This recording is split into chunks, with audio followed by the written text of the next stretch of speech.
கோழிகளை வந்து பராமரிக்கிறதுக்கு இந்த இடங்கள் வந்து எவ்வளோ அமைப்பு வந்து நீங்கள் ஏற்படுத்துவீங்க? இப்போ வந்து ஷெட்டு வந்து ஒரு 450 ஸ்கொயர் ஃபீட் இருக்குங்க. ஒரு 30க்கு 16 ஒரு 480 ஸ்கொயர் ஃபீட்.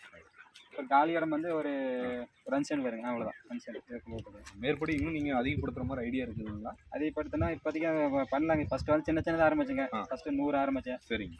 அப்புறம் வந்து 100, 200, 300 இப்போ வந்து 400 வந்து இப்போ பண்ணிட்டு கொஞ்சம் கம்மியாக பண்ணிட்டு இருக்கேங்க.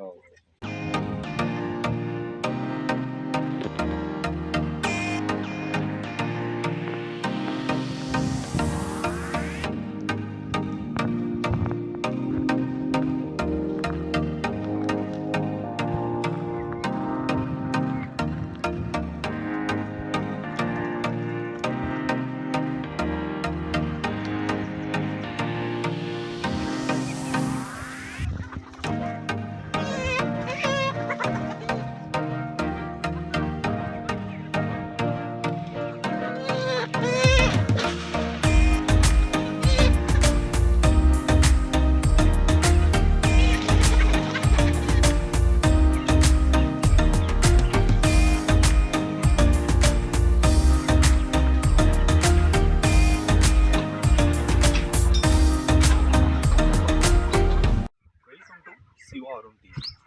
நம்ம சிவா அருண் டிவியில் இன்றைக்கி நம்ம பார்க்கக்கூடிய தகவல் ஸோ பிராய்லர் கோழி நீங்கள் நிறைய பார்த்துருப்பீங்க. கண்ட்ரி சிக்கன் நாட்டுக்கோழி நீங்கள் நிறைய பார்த்துருப்பீங்க. ஸோ இதுக்கு நடுவில் வந்து ஒரு கோழி இருக்குது, பண்ணைக்கோழி. அது சம்மந்தமான ஒரு தகவல் தான் நீங்கள் இன்றைக்கி பார்க்க போகிறீங்க. சார் வணக்கம். சார் உங்கள் பேருங்க? பிலால். சார் நீங்கள் என்ன பண்ணிகிட்டு இருக்கீங்கிறது கொஞ்சம் சொல்லுங்கள். இப்போ வந்து நான் கோழி வளர்த்துக்கிறேன். கோழி வளர்த்து கொஞ்சம் விவசாயம் பார்த்துக்கிறேன். பூச்செடி பூ இருக்குதுங்க. பூவெல்லாம் எடுத்துகிட்டு விவசாயம் பார்த்துட்டு இந்த கோழி வளர்க்குறேங்க. என்ன கோழி நீங்கள் வந்து வளர்த்துட்டு இருக்கீங்க? இது வந்து அசில் கிராஸுங்க. அதாவது எப்படிங்க சார், நாட்டுக்கோழிக்கும் பிராய்லருக்கும் நடுவில் இருக்கு? ஆமாங்க, அசல் கோழி சார் வந்து இந்த நாட்டுக்கோழிலேருந்து கிராஸ் பண்ணி இருக்குங்க. நம்ம கம்பெனிக்காரங்க வந்து அசல் கிராஸ் பண்ணி. இப்போ நம்மளுக்கு வந்து சார், இப்போ பிராய்லர் கோழி சாப்பிட்டா உடம்புக்கு கெடுதல் அப்படிங்கிற மாதிரி. ஆமாங்க. நாட்டுக்கோழி சாப்பிட்றது உடம்புக்கு நல்லது. இப்போ இந்த பண்ணைக்கோழி சாப்பிட்றதுனால நம்ம உடம்புக்கு வந்து ஆரோக்கியமாக தான். இது வந்து நாங்கள் எதுவுமே போகிறதில்ல. இது வந்து நாட்டுக்கோழியோட வளர்ச்சி தாங்க. ஏன்னா இது வந்து நாங்கள் சேல்ஸ் ஆகும்போது 5 மாதம் ஆயிடுச்சு. ஏன்னா நாட்டுக்கோழி மாவுள நிலத்தை அந்த டைமிங் தான். அந்த வந்து குஞ்சுலேருந்து சேல்ஸ் ஆகிறதுக்கு வந்து அந்த டைமிங் தான். இதே மாதிரி வந்து நாங்களுமே குஞ்சுலேருந்து பெருசாக வண்டி வாங்கும்போது 5 மாதம் ஆகிடுது. 5 மாதம் ஆகும்போது அந்த கறி வந்து ஃபிட்னஸ் நல்லா இருக்குது. ஆமாம், இது வந்து எந்த கெடுதல் இருக்காது. வந்து நாங்கள் தீவனம் எல்லாமே கம்பு மக்காச்சோளம் இந்த மாதிரி தான் போட்டு. நம்மகிட்ட எவ்வளோ கோழி இப்போ அவைலபிள்? இது இப்போ 4 கோழி வச்சுக்கலாம். சிம்பிளாக தான் பண்ணிட்டுருக்கேங்க. ஆமாம், இது வந்து நம்ம இடத்துக்கு தகுந்த மாதிரி அளவாக நம்ம வந்து இப்போ வெளியே எங்கேயும் போகிறதில்ல. அதனால் கொஞ்சம் பூச்செடி போடல. அதை பார்த்துட்டு இந்த ஒரு 4 கோழி இந்த ஒரு கோழி வந்து நீங்கள் முட்டையை, அதாவது குஞ்சுகளை நீங்கள் வாங்கிட்டு வந்து விடுவீங்களா? கொஞ்சம் நீங்கள் குஞ்சு தாங்க. ஒரு நாள் கொஞ்சம் சின்ன கொஞ்சம் ஒரு நாள் கொஞ்சம் வந்து முட்டையோட சைஸ் இருந்தால் கொஞ்சம் இருக்கும். ஒரு நாள் கொஞ்சம் சின்னதாக கொடுப்பாங்க. சின்ன பெட்டியில் வருங்க, நாட்டு பெட்டியில். ஆமாம், ஒரு 500 கொஞ்சம் எவ்வளோ பெட்டிக்குள்ளே இருந்து போகும் அந்த மாதிரி சைஸ் கொடுப்பாங்க. அதை வாங்கிட்டு வந்து ஒரு நாள் கொஞ்சம் வாங்கிட்டு நம்ம ஒரு சின்னதாக ஒரு 6 கால் அந்த மாதிரி குஞ்சுக்கு அந்த மாதிரி. சரி, அது மாதிரி வச்சுங்க. அந்த பல்க் குண்டு பல்க் 100 பர்ஸ் அதை போட்டு ஹீட் பண்ணுவோம். ஹீட் பண்ணி புரோட்டீன் மாதிரி செட் பண்ணி புரோட்டீன்.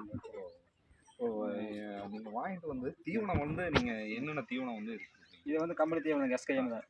எஸ்கேஎம் தீவனம் தான் நான் மெயினாக. ஓகே. வேறு இது தவிர வேறு கம்பு மக்காச்சோளம். அதான் அதாவது உடலுக்கு அதாவது ஹெல்த்தியான ஒரு தீவனம் தான் நீங்கள் கொடுக்குறீங்க. ஆமாம்.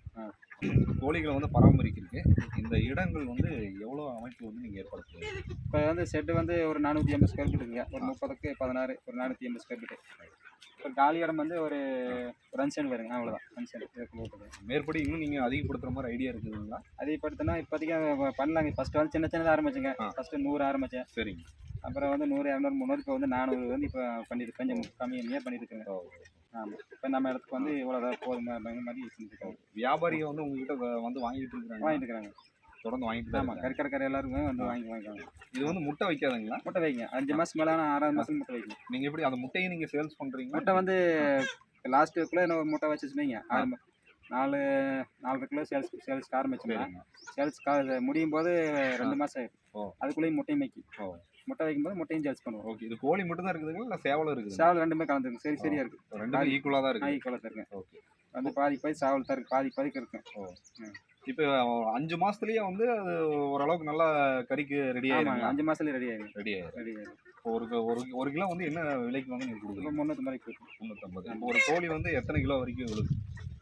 சேவலே 2.5 பக்கமாக வருங்க 5 மாசத்துல. ஆ. வேலையெல்லாம் 1.5 1.5 நம்ம ஆவரேஜ் வந்து ஒரு 5 மாசத்துல ஒரு 2.5 கிலோ, ஒரு 2 200 300 நம்மளுக்கு வருமா? அந்த மாதிரி நான் பார்ப்பேன். ஓகே. 2 200 300 ரெண்டாலும் போதுங்க. அவ்வளோனாலும் உங்களுக்கு ஒரு ப்ராஃபிட் இருக்குது. இருக்கும். ஏன்னா ஆவரேஜ் வந்து 1.5 வரும் 2.5 வரும். அதெல்லாம் ரேட் வரும். ரேட் வந்து நம்ம ஆவரேஜ் ஒரு 1000 கோழிக்கு ஒரு 500 கோழிக்கு ஒரு 1000 கிலோ வருமா? ஆமாம். அப்படிங்கிற மாதிரி நம்ம ஆவரேஜ் பார்த்துருவோம். அவ்வளோதான். சரி, இப்போ நாட்டு கோழிக்கு பண்ணை கோழிக்கு என்ன வேறுபாடுங்க? அந்த கோழி வந்து அது தீவனத்திலே வளர்த்துறாங்க. இது வந்து நம்ம கம்பு மக்கள் மட்டும் டைமிங் அது வந்து 40 நாளைக்கு 60 நாளைக்கு வந்துடுது. இல்லைங்க, அது பிராய்லர் கோழி 60 நாளில் வந்துடுது. 60 நாள் வந்துடுது. இது பண்ணை கோழி வந்து 5 மாதம் ஆயிடும். 5 மாதம் ஆயிடும். நாட்டு கோழிங்கிறது எப்படிங்க? அது நாட்டு கோழி இதே தாங்க. இதே மாதிரி இதே மாதிரி தாங்க. இது வந்து வெளி எல்லாம் போயிருங்க. சரி, நம்ம இதே மாதிரி தான். நாட்டு கோழி இது 2 ஒரே சேம் தான். சேம் தான். உடலுக்கு இதுவும் சாப்பிட்றதுனால எந்த பிரச்சனையும் கிடையாது. பெண் குழந்தைகளுக்கு தாராளமாக கொடுக்கலாங்க. ஆமாம். சரி, உங்களுடைய கான்டாக்ட் நம்பர் என்ன? 96 00 66 20 ஏதாவது ஆர்டர் ஏதாவது கொடுத்தாலும் நீங்கள் இது ஆர்டர் அந்த அளவுக்கு நம்ம பெருசாக பண்ண முடியாதுங்க. ஏன்னா சிம்பிளாக தான் பண்ணிட்டு இருக்கிறோம். சரிங்க. ஏதாவது கேட்டால் பண்ணி கொடுப்பீங்களா? கேட்டால் வந்து அந்த அளவுக்கு இல்லை. இப்போ வந்து ஒரு 4-3 பேர் இப்போ கேட்குறாங்க. அவ்வளோக்கு இப்போ 4 பேர் வந்தாங்கன்னாவே காலி ஆகிடும். நம்ம இப்போ மொத்தமாக பிடிச்சா ஒரு 800 கிலோ வச்சுக்கலாம். இப்போ 4 பேர் வந்தால் ஒரு காலி ஆகிடும். முடிஞ்சிடும். அவ்வளோ திருப்பி நீங்கள் வளர்த்தது ஆரம்பிக்கலாம். நாங்கள் ஒரே சிம்பிளாக பண்ணிட்டு இருக்கிறேன். ஓகே. ஆமாம். இந்த இடம் எங்கே அமைஞ்சிருக்குங்க? இரம்பரிக்கு இது முன்னாடி இரம்பரிக்கு முன்னாடி பட்டக்காரம்பருக்கு முன்னாடி இந்த கிராமம். இது கோயில் காளியம்மன் கோயில். சரி, அந்த கோயில் பக்கத்தில் தான் இருக்குது. உங்களை மிலால்னு கேட்டாலே சொல்லுவாங்க. சொல்லுவாங்க. அது போக நீங்கள் வேறு என்ன விவசாயம் பண்ணிட்டு இருக்கீங்க? விவசாயம் வந்து பூஜை போட்டுருங்க. என்ன பூச்செடி? என்ன ஜாதி முல்லைங்க பூஜை போட்டுருங்க. சரி, அதை எடுத்து ஒரு 6 மாதம் வருங்க. அப்புறம் 6 மாதம் கேப்பு. அப்புறம் இது ரெண்டையும் பார்க்கறதுக்கு கரெக்டாக இருக்குது. சரி. ஓகே, ரொம்ப நன்றிங்க. நன்றி.